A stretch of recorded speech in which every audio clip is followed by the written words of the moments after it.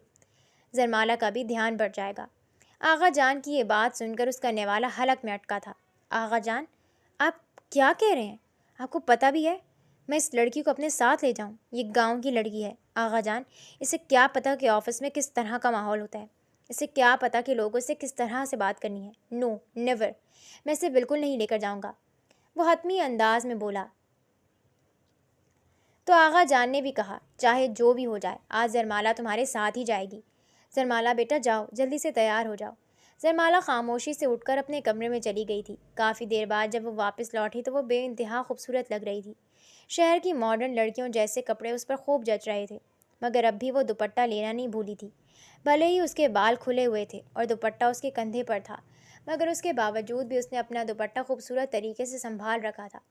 وہ بالکل شہر کی لڑکی لگ رہی تھی، کہیں اینگل سے بھی نہیں لگ رہا تھا کہ وہ کسی گاؤں سے آئی تھی۔ تم زرمالہ کو ساتھ لے کر جا رہے ہو تو جا رہے ہو، یہ میرا حکم ہے۔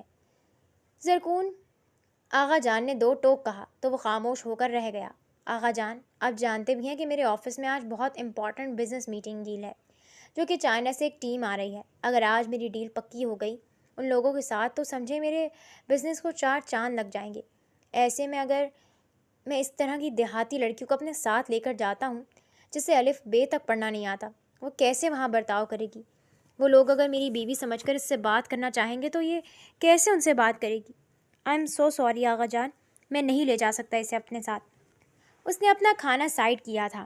اس کے چہرے سے واضح لگ رہا تھا کہ وہ بیزار ہو چکا ہے، مگر آغا جان کے مسلسل اصرار پر وہ اسے اپنے ساتھ لے گیا تھا۔ اور آغا جان کی بات کے مطابق وہ جیسے ہی آفس میں داخل ہوا، پیچھے سب لوگوں نے زرمالہ کو آتے دیکھا تو بھاگتے ہوئے سب ان کے پاس آئے تھے اور زرمالہ سے بات کرنے لگے تھے۔ زرمالہ کو سلام کرتے زرمالہ خوشی خوشی ان سب کے سلام کا جواب دیتی، ان کا حال چال پوچھ رہی تھی۔ اس کے لب و لہجے سے بالکل بھی یہ نہیں لگ رہا تھا کہ وہ ان پڑھ تھی، بلکہ یوں لگ رہا تھا جیسے وہ کئی سالوں سے یہاں رہتی چلی آئی ہو یا پھر اسی طرح کے ماحول سے واقف ہو۔ اس بات پر وہ حیران ہوا تھا، مگر اس کا ہاتھ پکڑ کر وہ اسے اپنے آفس لے آیا تھا۔ چپ چاپ یہیں بیٹھی رہو، زیادہ ادھر ادھر جا کر اپنی جاہلیت شو کروانے کی ضرورت نہیں ہے۔ میں نہیں چاہتا کہ یہاں پر میرا امیج خراب ہو، بیٹھ جاؤ آرام سے یہاں پر، وہ اسے جھڑکتے ہوئے بولا تو وہ خاموشی سے اس کے ساتھ بیٹھ گئی۔ آپ کو کیوں لگتا ہے کہ میں آپ کا نام خراب کر دوں گی؟ کیا مجھے نہیں پتا کہ یہاں آپ کا کتنا امیج ہے؟ پہلی بار اس نے اس سے سوال کیا تھا، جبکہ زرکون چونک کر اس کی طرف دیکھنے لگا۔ جو بھی ہے چپ چاپ بیٹھو، اس نے پھر سے وہی بات دہرائی تھی۔ تبھی دروازے پر دستک ہوئی۔ زرکون کے یس بولنے پر ایک کولیگ اندر آیا تھا۔ سر، مہمان آ گئے ہیں اور انہیں میٹنگ روم میں بٹھا دیا گیا ہے، آپ آ جائیں، وہ آپ کو بلا رہے ہیں۔ اس کی بات پر زرکون نے کھڑے ہوتے ہوئے اس سے پوچھا، اچھا چلو ٹھیک ہے، تم مجھے یہ بتاؤ کہ ٹرانسلیٹر آیا ہے یا نہیں؟ وہ اپنا کوٹ ٹھیک کرتے ہوئے بولا تو سامنے کھڑا شخص کہنے لگا، نہیں سر، ٹرانسلیٹر ابھی تک نہیں آیا، اسے کال بھی نہیں لگ رہا، آدھا گھنٹہ پہلے اس سے کال پر بات کی ہوئی تھی اور اس نے کہا تھا کہ وہ ٹریفک میں پھنسا ہوا ہے اور اسے آتے آتے آدھا گھنٹہ گزر جائے گا، مگر اب آدھے گھنٹے سے بھی زیادہ گزر چکا ہے اور وہ ابھی تک نہیں آیا اور وہ لوگ بہت جلدی میں ہیں، آپ پلیز آ جائیں، میں نے جرأت سے کہا۔ تو وہ جلدی سے اپنا موبائل اٹھاتا ہوا میٹنگ روم کی طرف بڑھنے لگا۔ جب وہ اس کے ساتھ آئی، میں نے تم سے کہا ہے کہ آرام سے بیٹھ جاؤ، زیادہ اچھلنے کودنے کی ضرورت نہیں ہے، کہیں ایسا نہ ہو کہ کسی کو پتہ چل جائے کہ تم میرے معیار کے مطابق نہیں ہو۔ وہ غصے سے بولا تو وہ پھر بھی مسکراتی ہوئی اس کا بازو تھامے اس کے ساتھ میٹنگ روم میں داخل ہو گئی۔ یہاں 2 چائنیز میل اور 2 فیمیل موجود تھیں۔ ان دونوں کو دیکھ کر وہ تعظیماً اٹھ کھڑے ہوئے۔ ایک لڑکی آگے بڑھتے ہوئے چائنیز میں سلام کرنے لگی، مگر زرکون کو بالکل بھی چائنیز نہیں آتی تھی۔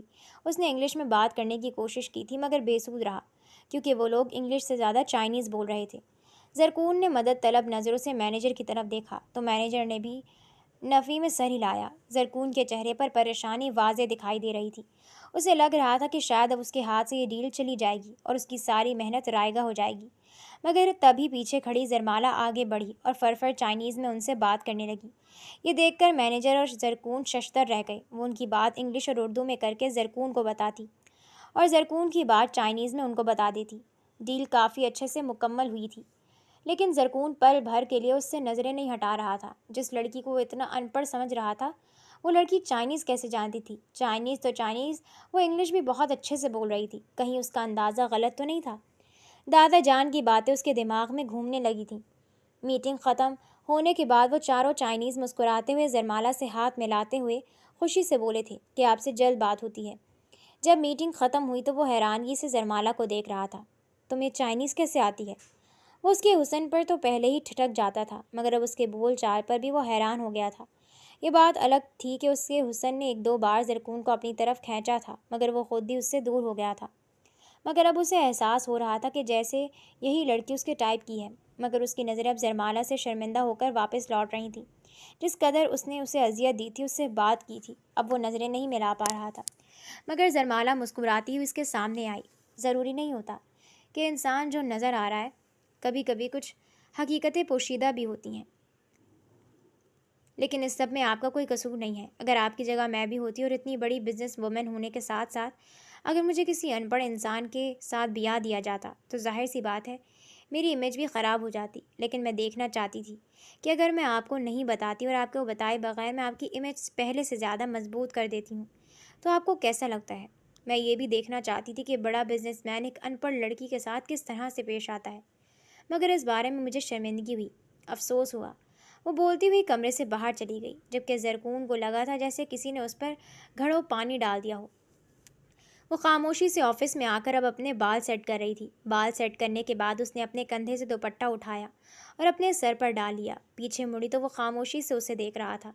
زرمالہ کا حسن تو اسے ہمیشہ اپنی طرف کھینچتا تھا، مگر وہ ہمیشہ خود کو کنٹرول کر لیتا تھا۔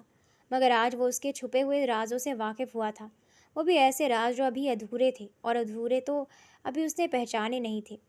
میرا خیال ہے اب ہمیں چلنا چاہیے، اس نے اپنے پیچھے کھڑے ہوئے زرکون سے کہا۔ تو زرکون نے خاموشی سے سر اس بات میں ہلایا اور گاڑی کی چابی اٹھا کر وہ گاڑی کی طرف بڑھ گئے۔ سارا راستہ ان دونوں کے درمیان بالکل خاموشی رہی تھی۔ زرکون کو سمجھ نہیں آ رہی تھی کہ اس لڑکی سے بات کیسے کرے۔ اس نے تو کئی بار زرمالہ کو نیچا دکھانے کی کوشش کی تھی، نہ جانے اسے کیسی کیسی باتیں کہی تھیں۔ اب اس کے پاس الفاظ ہی نہیں تھے کہ وہ اس سے معافی مانگ سکتا، اس سے کچھ کہہ سکتا۔ خیر آدھے گھنٹے بعد ان کی گاڑی گھر کی عمارت کے باہر کھڑی تھی۔ آغا جان ان دونوں کا بے صبری سے انتظار کر رہے تھے۔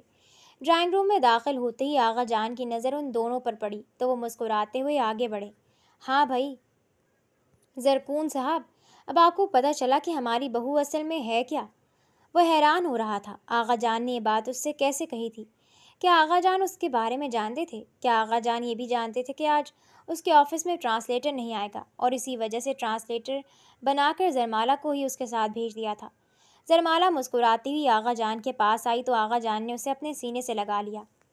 میں نے تمہیں کہا تھا نا بیٹا کہ ہماری زرمالہ لاکھوں میں ایک ہے، ہیرا ہے ہیرا، لیکن تمہیں ہی لگتا تھا کہ وہ غلط ہے، دیہات کی لڑکی ہے اب کی بار۔ زرمینہ بیگم بولی تو اس نے حیرانگی سے زرمینہ بیگم کی طرف دیکھا۔ ماما جان، کیا آپ یہ جانتی تھی؟ اور مجھے کوئی بتائے گا کہ یہاں پر چل کیا رہا ہے؟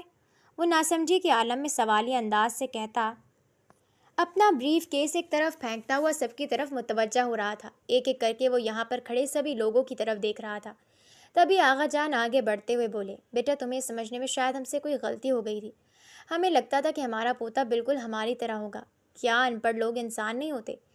یہ بات تو مجھے زرمالہ نے تمہیں بتانے سے منع کیا تھا۔ وہ چاہتی تھی کہ تم اسے اس روپ میں قبول کرو جس روپ میں کوئی بھی لڑکی ہو سکتی ہے، مگر تم اس کی امید پر پورا نہیں اترے۔ لیکن اسے یہ دیکھ کر خوشی ہوئی کہ تم اتنے بھی برے نہیں ہو جتنے تم بننے کی کوشش کرتے ہو، کیونکہ اس نے تمہاری ڈائری اٹھا کر پڑھ لی تھی۔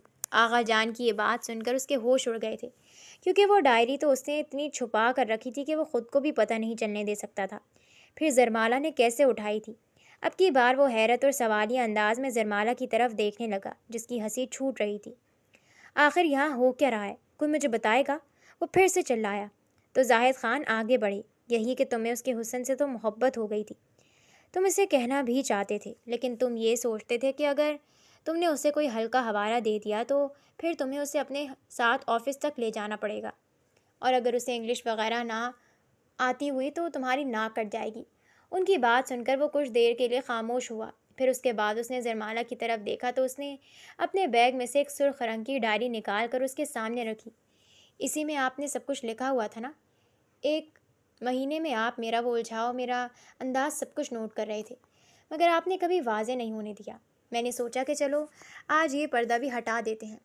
زرمالا کی بات سن کر وہ مسکرایا تھا، لیکن مجھے کوئی یہ بتائے گا کہ زرمالا کو یہ سب آیا کیسے؟ تبھی آغا جان بھولے، زرمالا کو یہ سب ایسے آیا کیونکہ اسے پڑھنے کا شوق تھا۔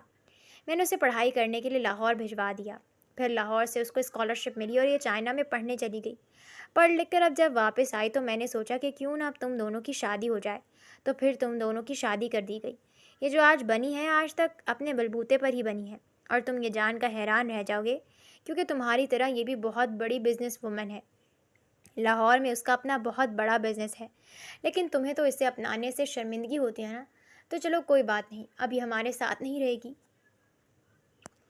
جیسے تمہاری خوشی۔ آغا جان یہ کہتے ہوئے واپس پلٹے تو وہ ایک دم سے بولا، نہیں، کس نے کہا میری بیوی ہے وہ میرے ساتھ رہے گی؟ اور کس کے ساتھ رہے گی؟ وہ ایک دم سے بولا تو سب کے ایک ساتھ کہہ گونجے تھے، جبکہ وہ شرم سے آنکھیں جھکا گیا تھا۔ شکر ہے کہ تمہیں تمہاری غلطی کا احساس ہو گیا تھا، اور وہ بھی اس موڑ پر جب تم نے زرمالا کو چائنیز بولتے ہوئے دیکھا۔ تبھی وہ بولا، مجھے معاف کر دو زرمالا، میں نے نہ جانے تمہیں کیا کیا کہا۔ زرمالا مسکراتے ہوئے اس کے پاس آئی، کوئی بات نہیں، میں یہ تو جان گئی ہوں کہ آپ کو مجھ سے محبت ہے۔ چلے کوئی بات نہیں، یہ ہلکی پھلکی بحث تو ہر میاں بیوی کے درمیان ہی چلتی رہتی ہے۔ اس نے مسکرا کر کہا تو زرکون کو اس پر بے تحاشا پیار آیا۔ ان دونوں کو ان کے کمرے میں چھوڑ دیا گیا تھا، اور اب زرکون اسے پیار سے دیکھ رہا تھا۔ اس نے اس کا ہاتھ پکڑتے ہوئے محبت بھری نظروں سے اسے دیکھا۔ مجھے معاف کر دیا نا تم نے؟ سچ میں؟ اس کے انداز سے کہنے پر وہ مسکراتی ہوئی اس کے ہاتھ پر اپنا ہاتھ رکھتی بولی، میں نے آپ کو کبھی غلط سمجھا ہی نہیں، تو پھر معافی